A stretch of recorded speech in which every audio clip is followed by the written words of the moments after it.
Everyone আসসালামু আলাইকুম, welcome back to my channel. আশা করছি আপনারা সবাই অনেক ভালো আছেন। আমরাও আলহামদুলিল্লাহ ভালো আছি। তো আজকে আরেকটি ব্লগ নিয়ে আপনাদের সামনে চলে আসলাম। আর আজকের ব্লগটা শুরু করছি সন্ধ্যা থেকে। তো এখানে সারাকে পড়িয়ে আমি যে মেহেরাবকে নিয়ে ঘরে আসছি। তো সারা হচ্ছে বারান্দায় একবার আসতেছে আর ঘরে যাচ্ছে একবার। আর এখন হচ্ছে সন্ধ্যাবেলা। তো আমি সন্ধ্যার নাস্তা হিসাবে আজকে চিকেন কর্ন স্যুপ রান্না করব। তো এখানে ফ্রিজ থেকে ডিম আর কাঁচামরিচ নিয়ে নিলাম। সন্ধ্যার সময় একটা নাস্তা এমনিও দরকার হয় হালকা পাতলা। তো সেটার জন্যই হচ্ছে আজকে ভাবছি যে এটাই করা যাক। তো এখান থেকে আমি একটা দেশি মুরগির ডিম নিয়ে নিয়েছি। আর এখন এটাকে ভেঙে ফেটিয়ে নেব। আর এখানে আমি পানির ভিতরে মুরগির মাংস ছোট ছোট করে কেটে লবণ দিয়ে জাল দিতে দিয়েছি, সেটাও হয়ে আসছে। আর এখানে ডিমটাকে ফেটিয়ে নিচ্ছি। তো ওই কর্ন স্যুপ রান্না করাটা খুবই সহজ। বাড়িতে থাকা অল্প কিছু উপকরণ দিয়েই হচ্ছে রান্না করা যায়। তো এখানে আমার চিকেনটা হয়ে আসছে সিদ্ধ। এবার আমি এই পানির ভিতরে কর্নফ্লাওয়ারটা অ্যাড করে দেব। তো কর্নফ্লাওয়ারটা এখানে আমি অল্প দিই, কেননা কর্নফ্লাওয়ার অতিরিক্ত দিলে ঘন বানানোর জন্য এটাও আবার স্বাস্থ্যের জন্য ভালো না। যার জন্য একটু পানি পাতলাও যদি হয় তাও হচ্ছে ভালো একদিক থেকে। অতিরিক্ত ঘন বানাতে গেলে হচ্ছে এখানে স্বাস্থ্য ঝুঁকি, যার জন্য একটু পাতলা রাখছি। আর এখানে আমি দিয়ে দিচ্ছি বিট লবণ। বিট লবণ দিলে এর টেস্টটা ভালো আসে। তো এখানে আমার কর্ন স্যুপ রান্না করা প্রায় শেষ। আর এখন আমি এই যে সারাকে দিয়ে দিচ্ছি।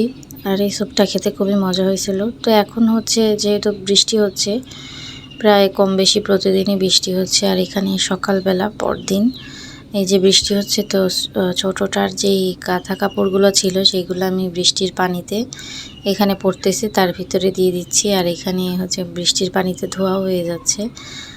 আর এখানে দেখুন আমাদের ভাড়াটিয়া কাকি পানি ধরতেছে। তো এখানে হচ্ছে আমি একটা জামা বানাইছিলাম। তো এইখানে কিছু কাজ বাকি আছে। এই যে পিছনের যেই গলার পট্টিটা সেটা হচ্ছে হাতে সেলাই করব। আর এখানে হাতায় দেখুন আমি সালোয়ারের কাপড় ছিল সেটা দিয়ে হচ্ছে পাইপিংয়ের মতো দিয়েছি। তো এখানে একটা কাজ একভাবে সম্পূর্ণভাবে করা যায় না। তো এই বসি আবার উঠি, আবার বসি আবার উঠি, এই করতে করতে আসলে হয়ে ওঠে না সব কিছু মিলিয়ে। আর রাতে আমি রাত জেগে কাজ করতে পারি না, এটা হচ্ছে আমার দুর্বলতা।